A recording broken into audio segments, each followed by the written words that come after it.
Hello and welcome to another video and podcast from Fantasy Football Scout. My name is Joe and today I'm joined by Mark, aka the FPL General, to look ahead to a blank game week 29.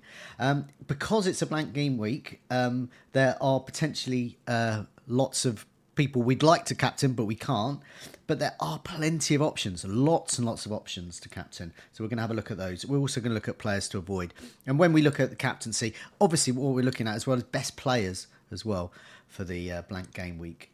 We'll also see how he got on in game week 28. Mark, welcome. How are you? I'm okay, Joe. I was just before we start recording, I was telling you about my disastrous Cole Palmer weekend. I was actually at the dentist this morning, Monday morning. I'm not sure what was more painful, the trip to the dentist or sitting through the Chelsea game after Salah did what he did. Yeah. I don't take many risks in FPL, but took a risk. I knew it was a risk going into the weekend to go against Salah against Southampton, but I just gambled on Palmer getting more minutes, which I was confident of, which didn't transpire. And yeah, it couldn't have gone any worse really with Palmer going off early with a blank. But hey, there's damage done, but there's plenty of time to restore rank hopefully over the next couple of weeks. Definitely, yeah. So it was quite. I mean, obviously, missing the penalty is one thing, and then it revealed that he'd actually got a really bad cold, so he couldn't. It was the Cole Palmer was too cold for the match, and arguably shouldn't have played. Okay. Just a reminder, do press that like button, does help us out, and do remember to leave us a review wherever you receive your podcast, and also subscribe, keep up to date with our latest videos and podcasts. Before we look at how Mark got on in Game Week 28, here is a quick word from our sponsors. Huel. Hello everyone, thank you very much for watching this episode of Fantasy Football Scout. We have an amazing sponsor today, Huel. Now, if you don't know what Huel is, then where have you been? You've probably seen it in your local Tesco or Sainsbury's, but if you don't know what Huel is, or you want to know a little bit more, then let me tell you. And I've actually used Huel, by the way, for the last about 3 years. It now comes in this snazzy bottle. It's a nutritionally complete meal. But I remember I used it about 3 years ago before they even did the bottles. I think you had to get the powder and sort of mix it up yourself. But yeah, I'm a real fan, which is why I've been asked to do this video. So I'm going to tell you a bit about it just in a couple of minutes, right? So why is it good? Why is Huel good? Well, I use Huel for 2 different reasons. Number one, I know I'm getting everything I need in a bottle. So it includes 26 vitamins, 35 grams of protein. It includes 400 calories, as I said, so you know how many calories you're consuming. It's got everything you need packed into this bottle to help you make your key FPL decisions, right? It's low in sugar, high in protein, all the things you want it to be. It is all in a pre-mixed bottle. It's gluten-free as well, if that's something that you need to be careful of. It's gluten-free. And so first of all, the first reason I used it is to get rid of that anxiety that I'm not getting all the vitamins in. Have this, and I know I'm getting everything I need, really. Nutritionally complete is the phrase. And the other reason I used it is because when I was putting on a bit of weight, I thought, you know what? If I have this, I know exactly how many calories I'm getting. I never trust how many calories I'm guessing I'm having when I cook a spaghetti bolognese or something, but I knew this was 400. So if I had that for lunch, I knew I hadn't gone overboard and I could kind of count my calories a little bit better. Not that, not everyone, that's not perfect for everyone to count calories, but for me, that was really helpful, right? Knowing how many calories I was taking into my body. So love Huel. Right, a couple more things. You can get, if you're watching this, you can get £10 off by going to this link, huel.com/FFS for Fantasy Football Scout, right? Just huel.com/FFS. And when you go to the checkout, if you use the code FFS, you'll get £10 off. That's not 10% off. That's 10 quid, £10 sterling off your order. If you've never tried it, why not do it? It's really, really worthwhile. Honestly, I'm honestly saying that. I'm not just saying that because they've come and said, can we sponsor you? I've used it for ages. If I could take it down to my fridge and open it, you'd see about 40 of these in the fridge, right? And I just have one every day. It's my lunch. It means I don't have to think about anything else. Really, really worth trying. Again, huel.com/FFS and use the code FFS for £10 off at the checkout. Give it a try. And we're back. Okay, Mark, let's see how you got on Game Week 28. For you, it was all about Palmer. So what we'll do, kindly, we're not going to sort of flag up Palmer too much on here. So we'll just a simple graphic, just do your team and stuff. So do you want to run through your team and, feel free to sketch over Palmer. I certainly have when I did this slide. Yeah, it's been a long weekend, and it's going to be a long week looking at this red arrow. I think I was 27k going into the game week before the Monday night fixture, I'm 60, 62, 63, and I've got Jared Bowen and Isak. So I really need Jared Bowen. Yeah. He's one of my dice men, low own. So he could really, limit some of the damage that has been done. So hopefully he can do the business. I don't have too many dreams or nightmares about FPL, but I actually did have a nightmare that Jared Bowen got sent off over the weekend. So that just shows you how I've been feeling about my FPL team. But yeah, so captaincy blank was the main issue. Salah did the business for captainers, and I didn't get anything really. Clivert was the only return with the assist. Blank for Chris Woods, which was, to be expected really against Manchester City. Nothing from the defence. I was kind of really praying for a double Everton clean sheet to help me out, but that didn't come through either. Trent and Gabriel, 2-pointers as well. Brennan Bumo blank. So yeah, disaster all round. Conte on the bench with a 7-pointer.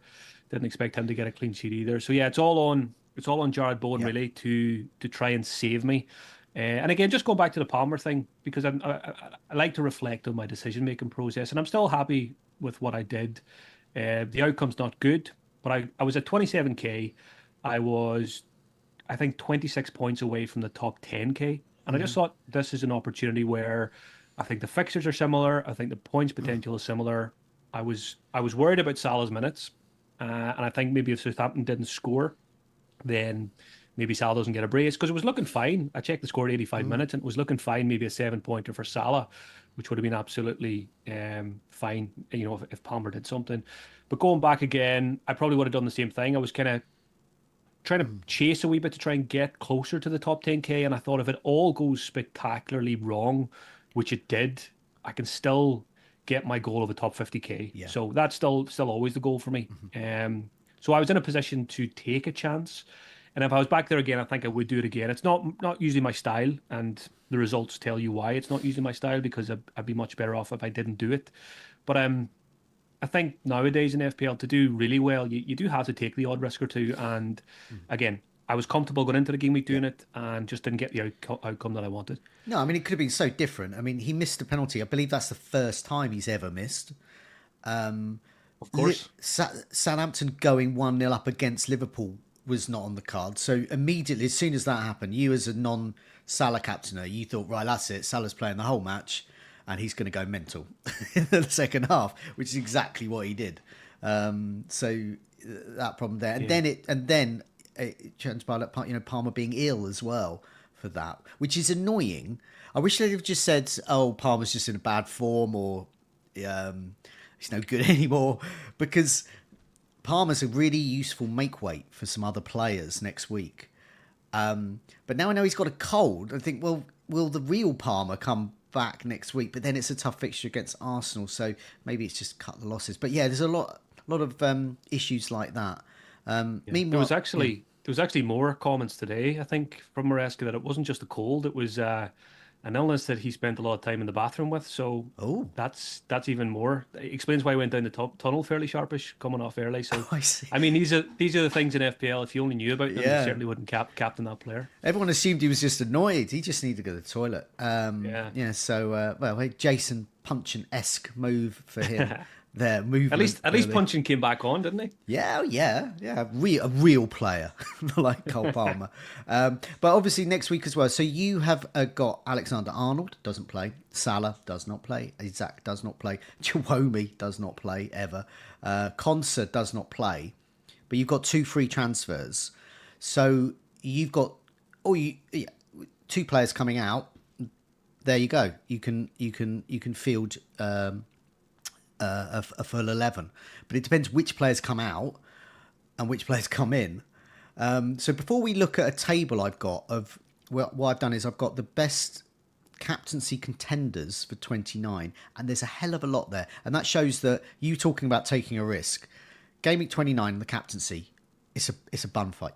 You captain whoever you want, because there will be no standout pick in terms. There's no Salah this week, so there's no particular standout, unless, of course, you believe, unlike me and Mark have done since Game Week 10, that Haaland is a genuine captaincy contender in not a great fixture, considering players like us and you watching and listening have gone without him for so many weeks, months and months, and done well without him. And he costs 3 Cliverts. around about 3 Cliverts, who's just scored 70 points in this calendar year, substantially more than Haaland, who costs 3 times as much. So for some people will think Haaland's the standout captaincy, but it's not a great fixture. So what are your general thoughts, really? Because you could get Haaland in, you could captain him. You could get almost anyone in. You could take a hit. I'm probably going to take a hit. I think it's a good week to take a hit because lots of people will be. Yeah, I think first off, I'm not planning to free hit. I think when I've got 2 frees and I can get to 11, even if maybe a few of those 11 are going to be 2-pointers, I do firmly believe that the free hit will be much handier later to play in conjunction with wildcard bench boost, etc. So I'm keen to hold on to that until later. I have no idea, to be honest, what I'm going to do transfer wise because there's too many options with the blankers. Salah could go. Don't really want to do that. Likewise with Trent, he's looking good. I'd like to hold Isak for 30 and 31. And then it comes to Palmer again, even though he's got a fixture, I'm not against selling him, even if it means only having 10. But if it's a better 10 than a better 11, or just taking a hit, like you say, to get to 11 in that scenario. So it's obviously the forward positions I'm looking at because I've only got Chris Wood. So it would be the easiest way to upgrade a Chiwomi, for example, would be losing a Salah or a Palmer. And, a lot of money tied up in Salah. Yeah. Obviously want them for the rest of the season. So it's tricky. And I'm kind of hoping, European action might, 1 or 2 things might happen just to help me with decisions because 2 frees and a lot of blanking players. There's a lot of different paths you can take. So yeah, hopefully looking through this table will help me finalize things a wee bit. Yeah, certainly. I mean, you could just remove Chiwomi and Konsa and get a Nottingham Forest defender and Strand Larson, for example. Yeah, Wow, or a Beto or something like that. Yeah. And you could just do that, field a pretty good 11 and captain one of them. For me, there's 2 key players I think that I'm without. One who could be a captaincy for me, and they'll be on this list, would Clivert. I think he'll be hugely owned. He already is hugely owned, but he's a points monster in FPL. And the other is Bruno Fernandes, because going back to the video I did a couple of weeks ago, target the promoted sides. He plays Leicester. So who plays promoted sides? Chris Wood plays Ipswich, brilliant. Bruno Fernandes plays Leicester, brilliant. Cunha, who I got in and is now banned, plays Southampton, brilliant. So can't play him. So I think Strand Larson is a good pick. So that's what I'm thinking of, really. But I'm not thinking Man City against Brighton is a good pick necessarily. I'd probably at this stage be more interested in Brighton assets than Manchester City. Joe Pedro, Welbeck, etc. I know Welbeck. I don't think he started, but he's great. Pedro gets his late penalty. On Haaland, it's always been kind of a loose plan. If I can get there, maybe I would do so for the captaincy. But having had a quick look at it, it's definitely not straightforward. Even with 2 free transfers, 1.4 million in the bank. I had up Marmoush, at half the price, but his benching's a bit frustrating and a bit worrying as well. So yeah, I think there's a good chance I might swerve Manchester City. I think the most likely one is actually probably someone like a Guardiola, but I'm not really in need of defenders in a mad rush. No, I mean I've looked at lots of permutations as well. You do need a bit of surgery, really, and then you Too look much, at. I think. And as I said, I think there's lots. Well, let's have a look at this table because I've mentioned some players. You mentioned some players as well, and this shows how many options are. Absolutely loads. Now we'll run out of time. We won't be able to dwell on all of them, but there's some really good captaincy options here. Now these are. The best players in terms. I basically did it to I think minutes per expected goal involvement. I think the cutoff was 205 was the lowest potential captain for this week. When I did the sorted by minutes per expected goal involvement, it was quite telling. The top ones, the top 7 or 8, aren't on this list because they were blank. They're Liverpool players. They're Aston Villa players. They're Newcastle players. So it's quite telling. The top one in terms of minutes per expected goal involvement is actually Wissa at Brentford. But he plays Bournemouth, which is okay fixture, but I don't know if it's top captaincy. So I sorted this by FPL points. This puts it into perspective in terms of who is actually getting cold hard points. Top one, Clivert. He's an absolute must for me. 70 points. He costs 6.1. He's in a third of teams already. Around my rank, he's in 70% of teams. He's going to be captained. I think he could push 100% owned. He's got 4 assists and 6 goals, 10 attacking returns in the calendar year 2025, 13 shots in the box, 10 on target. Minutes per expected goal involvement strong too, every 150 minutes. Yeah, he's really good. He plays Brentford as well, who concede away. Yeah, I would probably say the number one priority for non-owners is get Clivert. I think you don't overthink totally. it. Home fixture, penalties, great team. Yeah, Clivert's been fantastic this season, and no surprise to see him top of the FPL points here since the turn of the year. I'm a happy owner. Glad I went there over Dango because it was a close call. Penalties probably was the only factor that I, saved because I don't think anyone expected even Nielsen back as quickly as he did come back. So that leaves Dango owners in a little bit of a pickle going into this game week. So yeah, very happy Clivert owner, and I think getting him is sound advice. Yeah, definitely. I mean, Tavernier was playing well. He's Evanilson, Tavernier, and Semenyo. I can't see why he would change that. I guess there's cup competition as well. So me as a Dango owner, I'm looking at very, very strong risk of him playing 10 to 20 minutes and then missing out Clivert. So the move from Dango to Clivert looks too good to turn down, really. So that's what I'd be looking at there. And I think I would captain Clivert. I think he's got so many routes to points and penalties. I think he would be my captain. My vice captain, or possibly my captain, next on this, Chris Wood. So we're dwelling on some of these players because these are serious contenders for the captaincy. Those who don't have him hate him because he gets one shot and he scores from it and then he gets 9 points. And if he gets an assist and another goal on top of that, he's got an absolute monster haul, which is what I've been doing, which is why he's got 66 points this calendar year. He's in half of teams. Around my rank, he's in about 80% of teams. He'll be about 120, 30% owned because all those free hitters, why would a free hitter not get Chris Wood against Ipswich? And there'll be a substantial number of people who will captain him as well. I think he's going to be 130, 120% owned.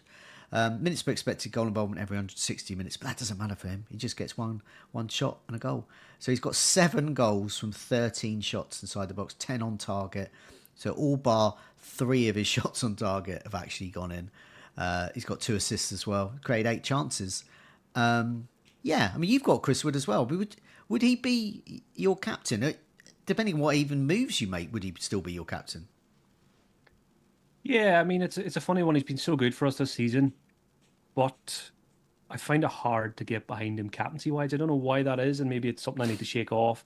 If it was a home fixture, I'd probably be a lot more interested. But again, it's a good fixture regardless, and Forest just superb. Another great win against Manchester City, great performance. So the attraction with Wood is if you do get 1 goal, it's very likely to be 8 or 9. It's not just going to be a 6-pointer. So at the moment, I think he is probably captained in my bus team. But like you, I really like the Clivert captaincy shout this week as well. I just think there's more routes to points there. He's got the penalties like Chris Wood. He takes corners, probably more assist potential from open play as well. So I think it's a very interesting call between those two. But then maybe I don't own my captain yet, and it might be one of the transfers in. Okay. Phil Foden's next. He's got 60 FPL points in this calendar year so far. He's in 6% of teams because everyone's forgotten about him. Minutes per expected goal involvement every 183 minutes. Created 13 chances, 10 shots inside the box. Scored 6 goals. Did you even know that Phil Foden scored 6 goals and got an assist, 7 attacking returns this calendar year? He's like the forgotten man. But people will be thinking, Haaland. There'll be so much pressure. I'm so pleased I'm on Twitter right now. There'll be so much pressure. There'll be like Haalanders, anti-Haalanders, and so on. Meanwhile, Phil Foden's just like sidling on past, showing off his 60 points. If I got a Man City player, and I think I'd get Phil Foden, Palmer to Foden. Yeah, I think what's going to be interesting is the deadline is 1:30 p.m. UK time, and Manchester City are one of the 3 o'clock games. So unfortunately, it could be leakers' time to help with decisions. Manchester City, if Marmoush was to start, if we got confirmation that Foden was going to start, I think that would impact a lot of people's plans. And I think I'm going to have to be online, Saturday. I hate being online close to deadline, but sometimes we don't have a choice if we want to, stick with the pack and do what others are doing. So there was concrete news last week that Marmoush was out just before the deadline. So chances are we might get something, for the Brighton game as well. And I don't think I could resist if I got confirmation, that Marmoush was going to play or Foden was going to play, it's so much easier than getting Erling Haaland. Yeah.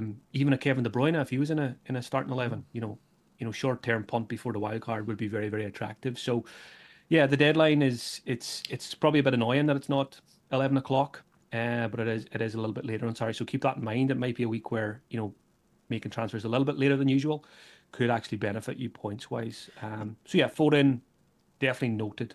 But it would be probably a Saturday transfer rather than a Friday transfer. Yeah, it's worth noting this list is for those like me and Mark who can use transfers. It's also good for free hitters as well because you're looking at the best play. I mean, the ideal really would be to have a whole team full of potential captaincy contenders. So hopefully this will help. Next name, Brian and Bomo in my team, in your team. I think it would have to be in on a free hit, even though it's against Bournemouth. It costs 8.1. He's in 40% of teams, but it's far more where we are in the rankings. Minutes per expected goal involvement every 128 minutes. Created 18 chances this calendar year, 22 shots inside the box, which is absolutely huge for his price as well. 4 goals and 3 assists. I don't think I would captain him, but I'm very pleased to own him this week. Yeah, just another easy pick. Again, I put him in the same bracket as Kluivert. If you don't own him, you try and get him. And certainly on a free hit, I don't think you overthink it with these guys. These are just good, solid FPL picks, playing for good attacking teams. I know Kluivert and Boom will play each other, but that game has goals written all over it. So, yeah I think having both is the way to go. Right, the next 2 players I'm going to put in are, because they're both on the same points, is 54 points. And it's Haaland, who costs 14.7. And it's Bruno Fernandes, who costs 8.3. Now, Haaland is in about a third of teams overall in the rankings, but actually, in reality, around my rank, he's in about 5% of teams. He doesn't even figure really as a threat, but he could do, and he will be in a number of free hit teams. Haaland's 119 minutes per expected goal involvement. Bruno Fernandes every 171 minutes. Massive difference in the price. Haaland's nearly double Fernandes' price. Fernandes is playing Leicester, and he's just come off the back of an amazing free kick as well. No matter how bad people think Manchester United are, Bruno Fernandes is still getting those points. He's got 6 attacking returns. Haaland's got 8 attacking returns. Fernandes, as a midfielder, gets more points for goals as well. Haaland has 18 shots inside the box, 15 on target. Haaland's underlying stats are strong. He's just not getting the level of returns for a 14.7 million player. He could go absolutely huge. He could get a brace hat trick against Brighton. He could get a blank. And all I think about is the last last 18 weeks I've gone without him, and I've been loving life. So I can't see why I would get him back when there's Kluivert and Chris Wood are genuinely better captaincy shouts, I think. Yeah, I mean, life without Haaland has been fine for the most part. But I do fear him a bit for the next couple of game weeks because he will be captained by a fair few. I think my advice on Haaland would be if you can get him easily, absolutely consider it and just make your captaincy decisions easy. Just captain him and don't overthink it. But if it's difficult and it means ripping up the team and maybe losing players that you want to keep long term, which is kind of my scenario. I don't really want to lose Salah or Isak, for example, or Trent for that matter. Then maybe you just go a different path, different captain, and you hope Haaland, continues to not be massively explosive. I'm just having a look on the FPL website. It's quite interesting. Transfers in so far for Erling Haaland, you'd expect him to be pretty high. Yeah. He's only had 56,000 transfers in. Yes, really low. Players like Kerkez, Wissa, Gibbs White have all had more transfers in. Munoz at Crystal Palace, 43 transfers in, even though he doesn't play. That's always quite funny. So, yeah, it just shows you, I mean, there's certainly not an initial mad rush to get Haaland, and it's because he just blanked and Manchester City lost again. So I say I fear him, but I probably shouldn't because I don't think that ownership's going to get to a ridiculous level. I genuinely think that Bruno Fernandes is a far better captaincy shout. And I do think if I got Bruno Fernandes in, I'd be tempted to captain him. Obviously, if I got Haaland in, I'd be tempted to captain him. Bruno Fernandes against Leicester, final game as well, so you've got hope right to the end. Because he'll play the full 90 minutes, so you genuinely have until the last minute hope there. It just, for me, I've got a Cunha problem. And so I just don't think I can. I think it would have to be Kluivert or Bruno Fernandes, and I think Kluivert would win that. The other thing I would want to mention about Haaland is if you get him in, you'd obviously want to captain him because of his price as well. But then he plays Leicester, so you're going to want to captain him for that. Quite rightly, target Leicester. I keep talking about that. But then you're going against Salah again, and I don't recommend that. And I've been going pro Salah since game week 10 over Haaland, and it's worked out pretty much most weeks. So even with that fixture, I still prefer Salah against Everton. So that's another thing to bear in mind. A lot of people getting Haaland in, but yeah, he plays Leicester game week 30, and I just think, yeah, but you're then taking on Salah captaincy. So you've got, like you've just taken on Salah, and you've got around your rank about 85% of Salah in your team against you, and that's what you're going up against. Yeah, but again, you could captain Salah against Everton and just own Haaland against Leicester, and if he does get a hat trick, you're still going to benefit, massively from that. So I think that's key. You don't necessarily have to captain him against Leicester. It makes sense looking at the fixture to do so, but if you're a big Salah backer, then just stick with Salah with the captaincy, and then try to get. I know it's a lot to pay for a non-captain player, but just to keep that in mind as well. And just going back to your point on Bruno versus Haaland, I'm a lot more interested in Bruno. Again, it's all about the fixture. And I like Kluivert as a captain. I like Wood as a captain. I don't love either as a captain. I'm pretty sure if I brought Bruno in, he would be my captain. Yeah. Again, just play the Leicester fixture. I know Manchester United are not, a team to trust, but in a week where it's fairly open captaincy-wise, I quite like the Bruno captainship. Yeah. Worth also mentioning for those like us who are using transfers, not free hit, if you got Bruno Fernandes in, yes, he plays Leicester. That is the great fixture. But then he plays Nottingham Forest, so that's tough. If you own Kluivert or want to bring Kluivert in, like me, he plays obviously Brentford at home, and then he's got another home game against a promoted side, Ipswich. So once again, if I'm faced with a choice of Bruno Fernandes or Kluivert would win for their So that's definitely, because I'm watching Nottingham Forest again against City. They're so good defensively. It's a really difficult fixture for an attacker. Yeah. Okay, there's a whole bunch of names here, so we're not going to dwell on too many of them. But there's a few here that I think could be good captaincy shouts, and ones that I don't think could be as well. So we'll rush through them as well. Matoma's next.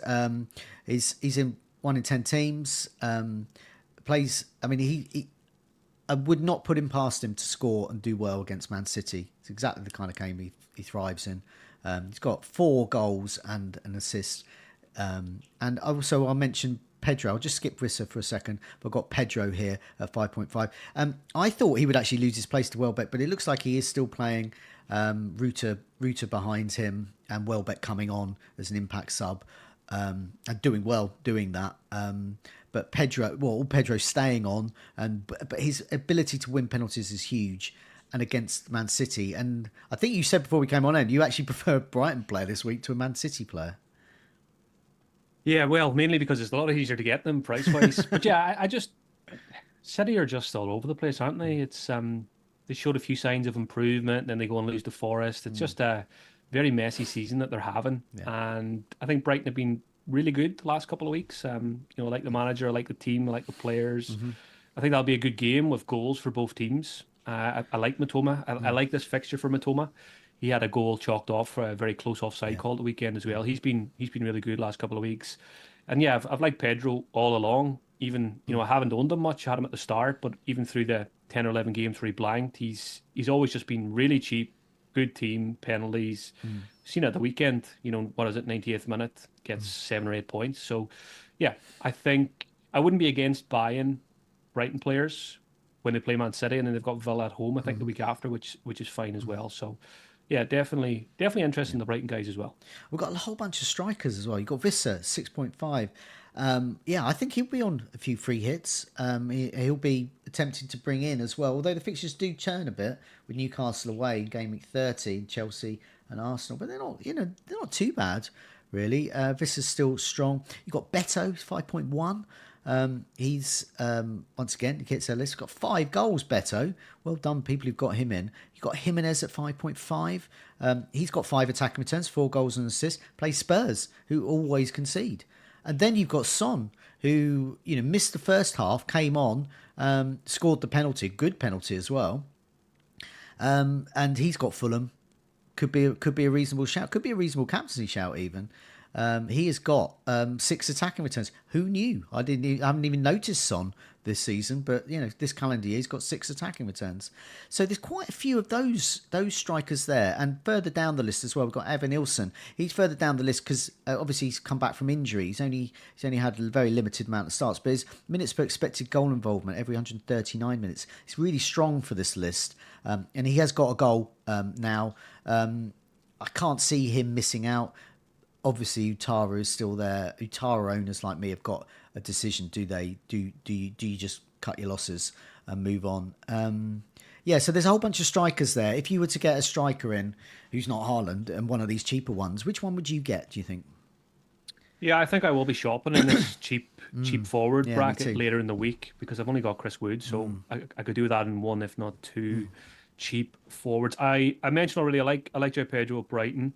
Jimenez as well. I like at Fulham.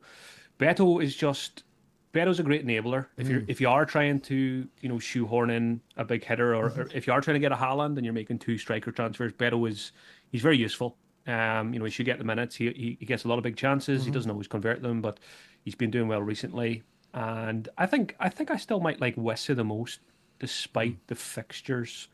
I just have a lot of faith in Brentford as an attacking force. They don't really. I kind of see Mbeumo and Wissa as kind of fixture proof. They're just great players, good attacking team. I could end up on Wissa maybe for a couple of weeks before the wild card. Yeah. I think he's the one I'm most interested in. It's true. People will probably look at this and wonder why Marmoush isn't there as a striker. I don't think he made the minutes per expected goal involvement ratio there, but obviously he is a potential option. But he was benched at the weekend, so that's what you're buying into, really. But as Mark said earlier, we're probably gonna get some leaks before as well. There's some midfielders as well. Just before we look at next week for your team here to mention as well as Matoma. You got Minter, who's pretty nailed on, I would say, on the right hand side. Minutes per expected goal involvement every 159 minutes. He's got 5 attacking returns for 5 million this calendar year. That's really strong as well. You've got Odegaard, who's the best one in terms of minutes per expected goal involvement currently with Arsenal, because they've got so many injuries. He's got a couple of attacking returns. You've got Bowen. He's got 3 attacking returns. He plays at Everton. I'm pleased I've got Bowen in because we saw him for this fixture. And last but not least, we've got Palmer, who's 11 million. He's got 38 FPL points. So bearing in mind, Beto has 5 more than him, but that's puts him into perspective. He's only got 3 attacking returns. His minutes per expected goal involvement is very strong, though, every 117 minutes. And I think it's the best on our list here, which makes him strong. So he is due a return, except sometimes the team doesn't play well, sometimes he doesn't play well, sometimes he has a cold. He's a tough one. He may end up just staying by default for me because I've got to remove Cunha and I think I have to remove Dango. So Palmer might stay, but I'd be happy to get rid of him. Yeah, like his illness, he's been stinking up the team for a while now. He's been a disaster, really. I think it's 7 game weeks. He's only got 1 return, and it's a tricky one because he's probably going to survive in most teams because he has a game. Yeah, and a lot of other players don't have a game, so it doesn't make that much sense to lose him, even though it's a tricky tie against Arsenal. So yeah, I mean, I'm open to losing him, but I just don't think I'll end up doing it, just because he has the fixture. And if I can get 11 players instead of 10, I'm probably always going to do that. And as disappointing as he's been, he is a penalty taker. We know what he can do on his day. So yeah, I think it was FPL Focal put out a tweet. Was it last 6 or 7 game weeks? The total points of a lot of players and players like I think the Palmer goalkeeper at Ipswich actually has more points than Cole Palmer over the last 6 or 7 weeks. So that was just kicking me while I was down, while I was reading through Twitter last night. But yeah, it's maybe if people who have 3 or 4 transfers, maybe it's a little bit easier to lose a Palmer I certainly don't think I'd have him on a free hit against Arsenal. No. I'd probably gamble against, Yeah. and do something else with the cash.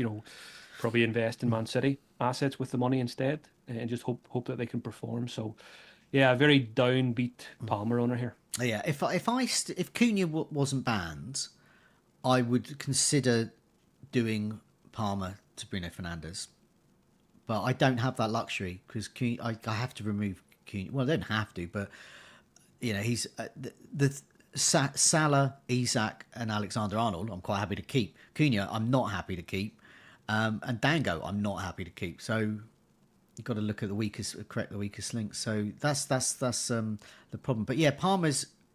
I would like to ditch him because he's a perfect player to ditch. Really well owned, performing atrociously in FPL.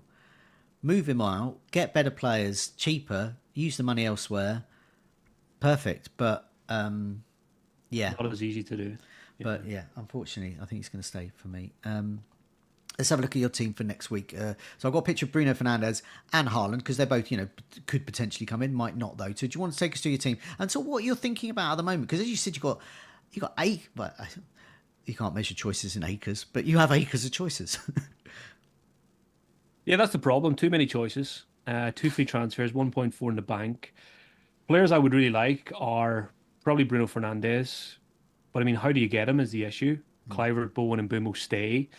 Palmer has a game, and then it's Salah. So it's really, really tricky. A difficult choice would need to be made to do that.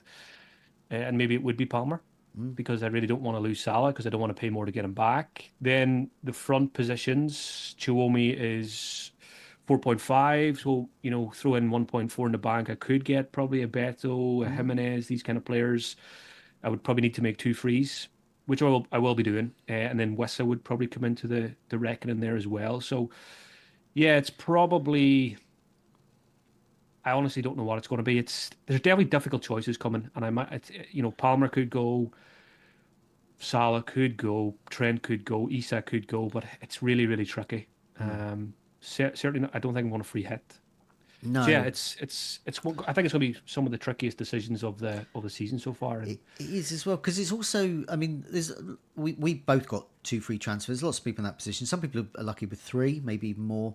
Some people just have the 1 transfer. But I think if you are going to take a hit, I think this is a really good week to take the hit because so many people will. So when you look at the sort of when FPL updates, those that don't take a hit will probably be a couple of points up on the average score already, or at least a point up there. So I think you can do that, which is annoying because it just presents even more opportunities there. You could pretty much you've got to remove 2 of Isak, Chiwomi, Alexander-Arnold, Concert, and Mohamed Salah. That's tricky, and possibly remove 3 of them, or possibly remove Palmer as well. But 2 of them have to go to field an 11. I think the time has finally come for Leon Chiwomi to make way. He's been a proud servant since the first wild card, and I'll make a promise. I'll get him back on the second wild card. It'll be a couple of weeks without him. But yeah, it just makes sense. It's got to the point where I cannot carry him through this one when there is Betos and Jimenez's and Wissas that can come in there. Joe Pedro, another one that I really like. So. I think the Chiwomi spot will definitely become a playing forward. Okay. And then it's just a case of what do I do? I think there's a very good chance I'll take a -4. Yeah. Because I think when I look at a few different scenarios, making 3 moves will make me a lot happier with my starting 11 than just the 2 frees will. Yeah, definitely. I mean, you could then remove a player like Palmer, for example. So yeah, funds are needed. Yeah. What you could do then is you can remove Palmer down to Bruno Fernandes. That leaves you 3 million. So you use 1 million of that, upgrade Chiwomi to one of those many 5.5 million strikers. That leaves you another 2 million. And that brings Conser up to Gvardiol. Yeah. And then I would probably bench Castagna. That would exactly what I would do if I were you. Cause, I quite like the Gvardiol idea. Yeah. It gives you a little bit of Man City coverage. I don't actually fancy his clean sheet odds against Brighton, but I do against Leicester. So yeah, I just have to weigh that up as well. I don't think Guardiola is. is a necessity, but he's quite nice to have, and that you removing someone like Palmer, that's to someone like Bruno, who that would be a good move for you, especially as a Manchester United fan. And after your Palmer captaincy, just to punish him would be quite good, and also gives you hope until that last kick of the game. He's going to be captain of a team against a promoted side last game. I mean I would love to get him in. Maybe Palmer out is the cleansing that I need after the most recent game week, and I do like that. If I could go Palmer to Bruno as the cash cow, bring Gvardiol in the defense, and then whatever money's left over, get a striker. Yeah, I would be quite happy with my free hit, not my free hit, my Game Week 2019 team then. And Gvardiol having Leicester the week after helps as well. So, and if you decide you don't want Gvardiol, or you decide you'd like to get a slightly better striker, well, a Nottingham Forest defender, that's another player I am a bit nervous about. They play Ipswich and then they got Manchester United, so both clean sheetable there. And their defence are the ones that getting away from us, but those have got them well done. So I think if I was a good point you made about Forest, if I was looking at, let's say I wasn't too keen on a Wissa or whatever, and I wanted a bit more cash, I think Nico Williams as an enabler, 4.4, 4.5 just looks great. So it could be a Forest defender instead of Gvardiol, and that maybe allows me something more exciting in attack. So there's a lot to think about, and I need to let the frustration and the tilt wear off before I make any decisions later in the week. Yeah, and just before we go, I mean, I personally am quite happy to lose Alexander-Arnold if I need to for a Forest defender, because I don't see him as necessary, and I'll probably wildcard soon. I don't really want to move Salah or Isak. I think they're pivotal, exciting players that we'll need. But Alexander-Arnold goes. So yeah, your feelings about Alexander-Arnold? If he was the cash cow, would you be okay losing him? Absolutely, yeah. It makes more sense to lose Trent than it does Palmer. Yeah. And it probably does free up as much cash if I go down to someone like a Nico Williams as opposed to Palmer down to a Bruno. But I really want Bruno for this week, and if I do, it's got to be Palmer or Salah. So maybe Palmer is going to get booted out. Yeah. I think for me, if I did get Alexander out, I'd have to field 5. I'd be playing 5-4-1 or something. Park the bus. But you never know. Parking the bus. Okay, thanks so much for your time. Good luck with whatever decision you make. As you said, there's got lots of decisions. There's plenty more coverage this week. We've got burning questions, Scoutcast, all the usuals. I'll be back with the team reveal for myself on Wednesday. I'll be recording that Wednesday, and that will go out Thursday. And I'll talk a bit about my decisions. I'm looking at cheap strikers, and I'll look at some of those probably teams as well. I'm with Tom Freeman as well tomorrow. He's got a team reveal. He's going to be looking at his ideal free hit if he was a free hitting as well, which he may well do. We'll find out tomorrow. And we've got plenty more there. So thanks a lot for joining us. Good luck with the game week. See you soon. Cheers all.